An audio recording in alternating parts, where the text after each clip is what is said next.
पहला सामुएल 30 अध्याय पढ़ लेंगे 1 से लेकर 20 तक। वहां पर क्या लिखा है, एक बहुत ही अद्भुत बात प्रभु कह रहे हैं। 1 से लेकर 20 तक बहुत लंबा है वहां पर यहां पर कुछ बातों को हम पढ़कर आपको बताएंगे। पहले वचन में लिखा है कि तीसरे दिन जब दाऊद अपने जनों समेत अपने आवास पर पहुंचा, अपने घर पर पहुंचा, अपने नगर में पहुंचा, तो क्या देखता है कि शत्रु दक्षिण देश से आते हैं। किधर से आते हैं? दक्षिण देश से आते और उसके नगर पर चढ़ाई कर दिया और उसके नगर को फूंक दिया। क्या कर दिया शत्रुओं ने? नगर को फूंक दिया, आग लगा दिया गया। और क्या किया वहां पर, और दिखाइएगा, यहां आप कुछ देखते रहिए। और उसमें लिखा है कि दाऊद की पत्नी, लिखा है कि उसमें इसकी स्त्रियों और छोटे बड़े जितने थे सबको बांध करके वो लेके गए। किसी को मारा तो नहीं, परंतु सबको वो अपने साथ बांध कर लेके गए, जैसे अभी हम यहां देख रहे हैं। इसलिए जब दाऊद अपने जनों समेत उस नगर में पहुंचता है तो देखा कि वहां सब कुछ जला पड़ा हुआ है और स्त्रियां, बेटे, बेटियां बधुआई में चली गई हैं। ओके, वचन 4 जल्दी से पढ़ लेंगे। तब दाऊद और वे लोग उसके साथ चिल्लाकर इतना रोने लगे कि उनमें रोने की शक्ति नहीं रही। वो खूब रोए क्योंकि सब कुछ लुट गया था। उनकी पत्नियां, उनके बच्चे, खजाने सब शत्रु लेकर चला गया था और रोते रोते बेहाल हो चुके थे पूरी तरह। और नगर में आग लगा दिया गया था, घर भर गया था, तंबू जल गए थे, वहां शांति नहीं थी, सब लोग कराह रहे थे और रो रहे थे। और लिखा कि वहां रोने की शक्ति नहीं रही। 5 में लिखा, दाऊद की दोनों पत्नियां इजरायली अहीनोम और कर्मेली नाबाल की स्त्री अबीगेल बधुआई में भी गई। दाऊद की पत्नियां भी चली गई, उनको वो शत्रु लोग उठा लेके गए। दाऊद बड़े संकट में पड़ा। इसको आप नोटिस करके अपने डायरी में लिखिए। दाऊद कैसे पड़ा, सुनना जरा ध्यान से। दाऊद के ऊपर संकट आया था, ये संकट था। दाऊद संकट में पड़ा क्योंकि लोग अपने बेटे बेटियों के कारण बहुत शोकित होकर के उस पर, दाऊद पर, अर्थात दाऊद पर पत्थरवाह करने के लिए चर्चा कर रहे थे कि दाऊद को मार डालो, दाऊद सही नहीं है, दाऊद नहीं था, नहीं तो मेरा पत्नी बच्चे बच जाते, दाऊद को ऊपर पत्थरवाह करो, ऐसा सोच रहे थे। परंतु दाऊद ने अपने परमेश्वर यहोवा को स्मरण करके हियाब बांधा।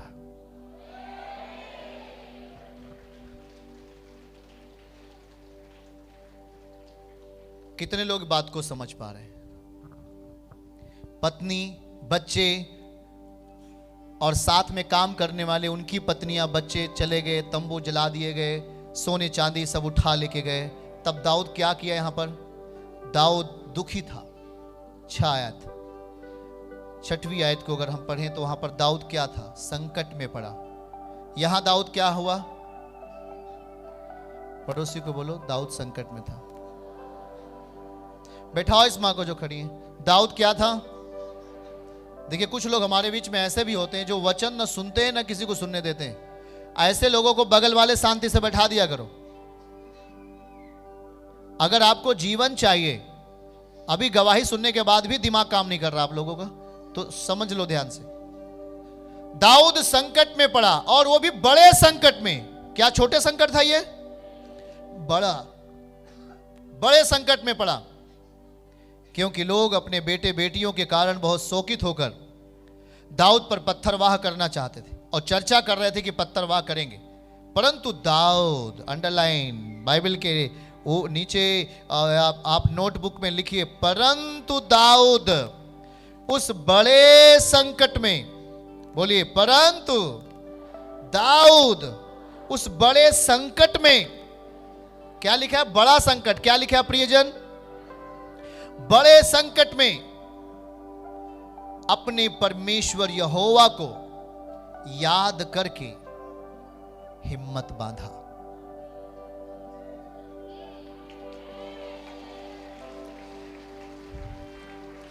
दाऊद की पत्नी, दाऊद के और घराने के लोग कौन लेके चला गया? शत्रु लेके चला गया। पहले का नियम था, अगर राज्य जीतते तो सबको खत्म करते, ऐसा था।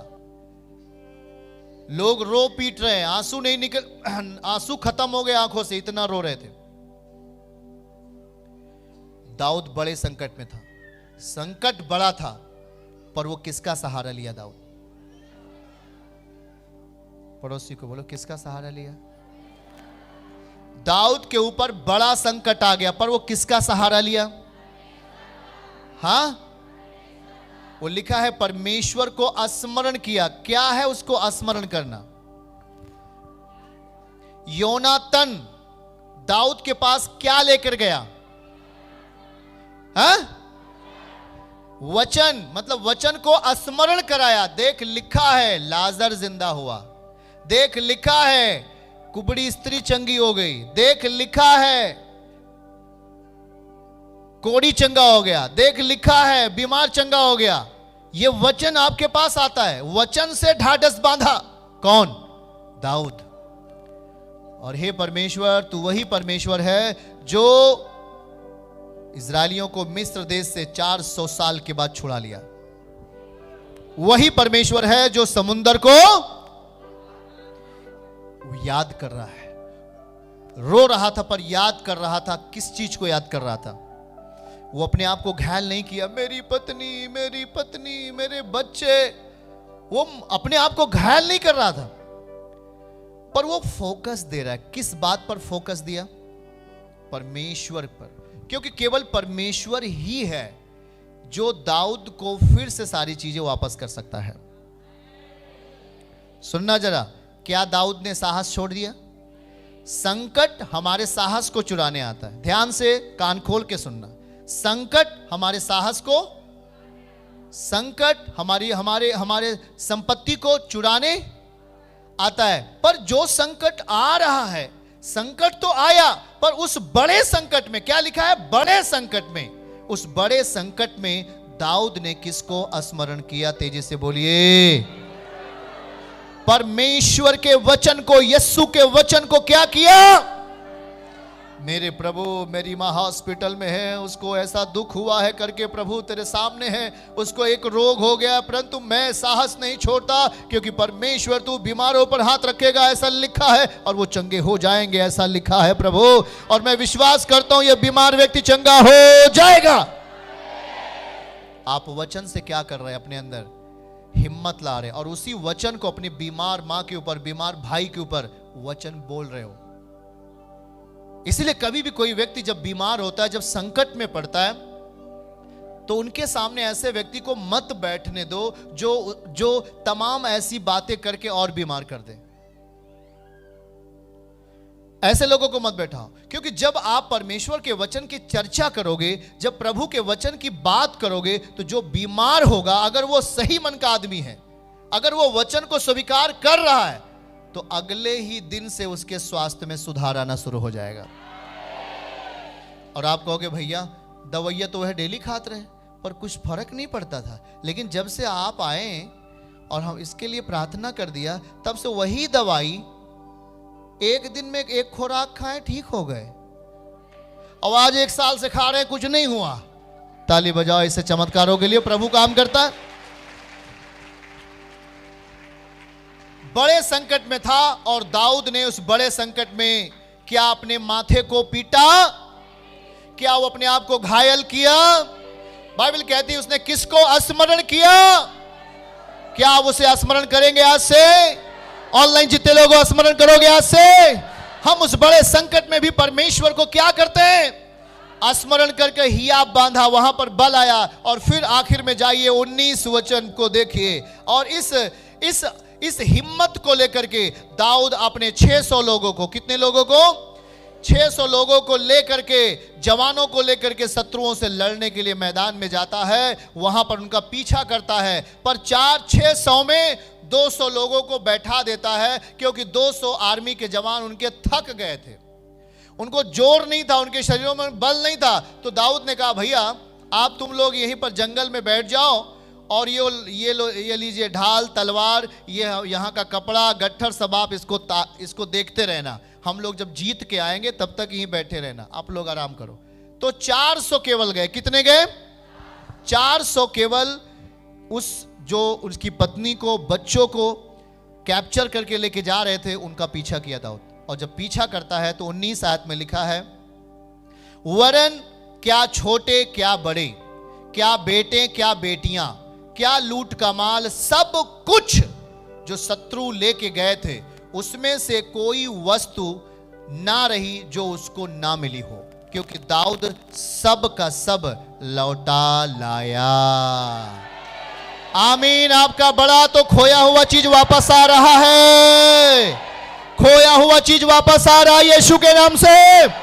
खोया हुआ चीज आपका वापस वापस वापस वापस वापस वापस वापस वापस वापस। जो कुछ खोया है वो वापस आएगा। रिसीव करो, ऑनलाइन रिसीव करो। जो कुछ खोया हुआ वापस, जो कुछ खोया है वो वापस। पैसा खोया है वापस, स्वास्थ्य खोया है वापस, नौकरी खोया है वापस, जो कुछ खोया है वो वापस। वचन पूरा हो आप में। आमीन। आपका बड़ा होना चाहिए। आमीन। आपका ऊंचा। खोया हुआ हर वो वस्तु आपके पास वापस आ रही है। पहला सामुएल 30 अध्याय का 19वीं आयत आपके जीवन में पूरा हो, हमारे जीवन में भी पूरा हो। हाथ उठाइए जो इस वचन को पूरा होते हुए देखना चाहते हैं। सब लोग, जितने लोग हो, जहां पर भी, घर पे भी हो, खेत खलिहानों में हो, उठा लो अपने हाथों को। मैं भविष्यवाणी कर रहा हूं। भविष्यवाणी है नहीं, आज तू दाल भात खा के आए हो ना पुजारी, ऐसा भविष्यवाणी नहीं। सच्चाई का वचन का भविष्यवाणी लो। सुनो, जो कुछ आपका खोया है इस वचन के अनुसार वो आपके घर पर वापस आ रहा है यीशु मसीह के नाम में। बच्चे की बुद्धि खोई है वापस आ रही है। काम धंधा खोया है वापस आ रहा है। ये वचन प्रोफेटिक है, इसे स्वीकार करो आप यीशु के नाम में। किसी सेवक का मिनिस्ट्री खोया है वापस आ रहा है यीशु मसीह के नाम में। मैं कह रहा हूं किसी ने अपने जीवन के स्वास्थ्य को खोया है वो वापस आ रहा है यीशु के नाम में। आमीन। ऊंचा और आशीष आपकी, उसे ले लो ले लो ले लो ले लो ले लो ले लो ले लो ले लो ले लो ले लो ले लो ले लो। ताली बजा के इसका वेलकम करें। सब खोई हुई चीजें हमारे पास आई हैं। हालेलुया बोलेंगे। साउल जब पहली बार परेशान हुआ राजा बनने के पहले, तो उसके पास क्या चीज गया? जब राजा नहीं था तब क्या गया? राजा बनने के बाद भी वो किस पर भरोसा रखा? अरे नहीं जी, हम तो धनवान हो गए, अब हम तो बड़े आदमी बन गए। ये वचन पहले एक जमाने में था, अब नहीं। अब तो हम समृद्धिशाली हो गए, अब तो हमारे पास सब कुछ आ गया। लेकिन नहीं, ये गलती आपकी है। दाऊद जब राजा नहीं बना था तब भी उसने वचन का आदर किया और उसे स्वीकार किया, और वही वचन उसे जंगल से उठाकर राजगद्दी पर बैठा दिया। कान है तो सुन लो, वही वचन उसे जंगल से उठा करके क्या बना दिया? राजा बना दिया। और वो वचन रहते हुए भी एक प्रॉब्लम आती है। सुनना जरा, वचन है तब भी आप परखे जाते हो, तब भी कुछ बातें आपके साथ आती हैं जो आपको अच्छी नहीं लगती। शायद आपके आंखों से आंसू गिर सकता है, पर उस टाइम में भी, राजा बनने के बाद भी जब ये वक्त आता है, तो उसने उस टाइम में भी वचन का ही भरोसा लिया। सुनना जरा, अब दाऊद क्या करेगा? हो सकता है परमेश्वर सोचे। मैं देखता हूं कि अब दाऊद क्या करेगा। अब ये राजा भी है, इसके सारी चीजें खो चुकी हैं, सब कुछ चला गया है। सुनना जरा ध्यान से, हमारी बातों को ध्यान से सुनो। अगर वहां हम ध्यान से पढ़ें इस बात के लिए, अब क्या करेगा दाऊद? इस टाइम में वो क्या करेगा? तब वहां पर वो क्या करता है? अगर इस टाइम को अगर हम देखें, क्या छोटे, क्या बड़े, क्या बेटे बेटियां, क्या लूट का माल, आप अधिकार युक्त व्यक्ति हो या नहीं हो, आप अधिकार प्राप्त किए हुए व्यक्ति हो या नहीं हो, आप राजा हो या नहीं हो, हमारी बातों को सुनना। आप राजा बने हो या ना बने हो, पर जिस परिस्थिति में अभी दाऊद वहां था कि सब कुछ लूट कर कोई लेके चला गया, उस टाइम में शायद वो राज सत्ता का बल उसके पास नहीं रहा, राज सत्ता का अधिकार नहीं रहा, राजा का अधिकार नहीं रहा। वो जंगलों में रहता था, पर परिस्थितियां जब विपरीत आती हैं दोनों बार, तो उसने दोनों बार किसकी सहायता ली? परमेश्वर के। सुनना जरा, जो हम पहली बातें आपको सिखा रहे हैं उसी से मिलता जुलता ये भी है, उसी से मिलता जुलता ये भी है कि जब दाऊद राजा नहीं था उस टाइम में जो प्रॉब्लम आई, भरोसा किस पर रखा? और अभी भी वो जंगल में भी है और उसकी पत्नी और बच्चों को और जो राज्य थे उसको कोई लूट लेके गया, उस टाइम में भी उसने किस पर भरोसा रखा? उसके पास दोनों बार क्या गया? वो किस पर फोकस किया?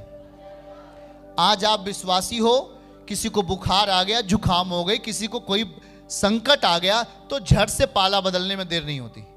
कहां चलना है जी? वहीं चलना है, चल देते हो।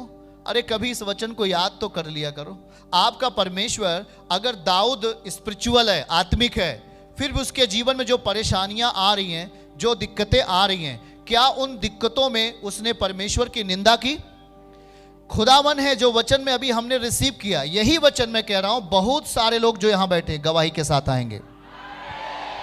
जो कुछ खोया है वो वापस आएगा, इसलिए यह वचन पवित्र शास्त्र में लिखा गया है, ताकि जो इस बात को स्वीकार करेगा उसके भी जीवन में, जैसे दाऊद जंगल में रहते हुए, परेशानियों में रहते हुए सब कुछ खो दिया था, आर्मी उतना नहीं था, किंग के रूप में अधिकार युक्त उस समय नहीं था, और जो कुछ उसके पास सिपाही थे उन सिपाहियों को लेके जाता है और वो उनसे जीत करके सारी चीजें वापस लेके आता है। वैसे आज आपको भी भाई बहन विश्वास करना है और शक्तिशाली विश्वास के रूप में जीना है। कोई भी बड़ा संकट आवे, छोटा संकट आवे, अपने आप को उस संकट को नहीं दे देना, पर याद करना उसके वचन को।